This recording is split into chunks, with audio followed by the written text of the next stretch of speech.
फोडलेल्या कैऱ्यांचं लोणचं बनवायचं आता आपल्याला. चला बनवूया मस्त. माझ्या पद्धतीनं बनवून बघा, लय छान लोणचं लागते. त्या कैऱ्यांचं आपल्याला लोणचं बनवायचं ना, त्या कैऱ्या पाण्यात भिजवून घेतलेल्या आहेत 1 दिवस पूर्ण. हे अशी कैरी घ्यायची आहे. ह्या बघितल्या ना कशा कैऱ्या कशा आहेत हा, भन्नाट टप्पर टप्पर अशा म्हणजे मोठ्या. चला आता आपल्याला ह्या धुवून घ्यायच्यात आणि पुसून घ्यायच्यात. स्वच्छ धुवून घेऊन पुसून घ्यायच्यात. स्वच्छ धुवून घेतल्यात. आता ह्याला पुसून घेऊया आणि फोडून पण घेऊया.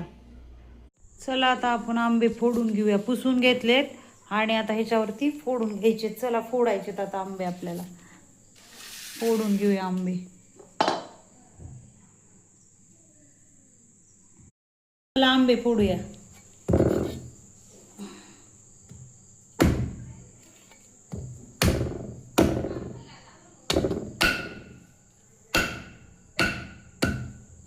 हे आपले आंबे आता फोडून झालेले आहेत.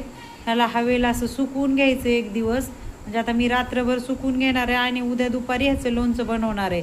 तुम्हाला दाखवते कसं बनवते आणि भन्नाट कसं होते बघा टेस्टला लोणचं. चला आता आपल्या फोडी कशा सुकल्यात बघितलं ना. आता ह्याचं लोणचं बनवायचे.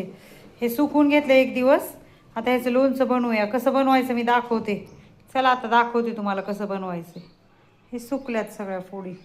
ह्याच्यामध्ये आता मीठ आणि आपली ही डाळ असते ना मोहरीची डाळ, ही टाकली आणि मिक्स करते मी. ह्याच्यामध्ये मोहरीची डाळ आणि मीठ टाकलेले आणि त्या फोडींना मी मिक्स करते. हे बघितलं ना मोहरी. आता ह्याच्यामध्ये मी हळद पण टाकून घेतलेली आहे. मोहरीची डाळ मीठ आणि हळद टाकून घेतलेली आहे. आता मी थोडीशी आंबारी चटणी टाकते. थोडीशी आंबारी चटणी, लय नाही टाकायची, थोडी टाकायची पण मस्त लागते. बघितलं कसं दिसते भन्नाट लोणचं आपलं. बघितलं का. ह्याच्यामध्ये मोहरीची डाळ, हळद, थोडं लाल तिखट आणि मीठ टाकलेलं आहे. एवढंच आहे. अजून आता आपल्याला हे टाकायचं आहे जे लोणच्याचं मिळतं ना विकत खार, तो टाकायचा आहे आणखीन मसाला. कसं दिसतंय भन्नाट लोणचं आपलं. बघितलं का. आणि ह्याच्यामध्ये काय टाकले माहिती आहे का. हळद, मीठ आणि मोहरीची डाळ आणि थोडं विकतचा मिळतो ना तो मसाला लोणच्याचा, थोडा तो लोणच्याचा. आपल्याला हे तेल टाकायचं ह्याच्यामध्ये. लोणच्यामध्ये तेल टाकायचे. सगळं टाकले. आता तेल टाकायचं. 1 किलोपेक्षा थोडं जास्त तेल आहे.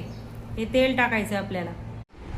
चला आता ह्याच्यामध्ये तेल टाकून घेतले. आता काय आपलं लोणचं तयारच झालेलं आहे. फक्त आता भरायचंय. तेल टाकून घेतलंय गरम करून. तेल टाकून घेतलं. आता भरणीत भरायचंय. लोणचं तयार झालेलं आहे. लोणचं तुम्हाला दाखवते. चालतंय आता भरून घेऊया. माझ्याकडे प्लास्टिकची भरणी आहे. तुमच्याकडे काचाची असली तरी पण तुम्ही हे करू शकता. आणि 4 दिवसांनी एकदा उघडून बघायचं ह्याला. आता मी टाकणार आहे ह्याच्यात लोणचं भरणार आहे आणि 4 दिवसांनी एकदा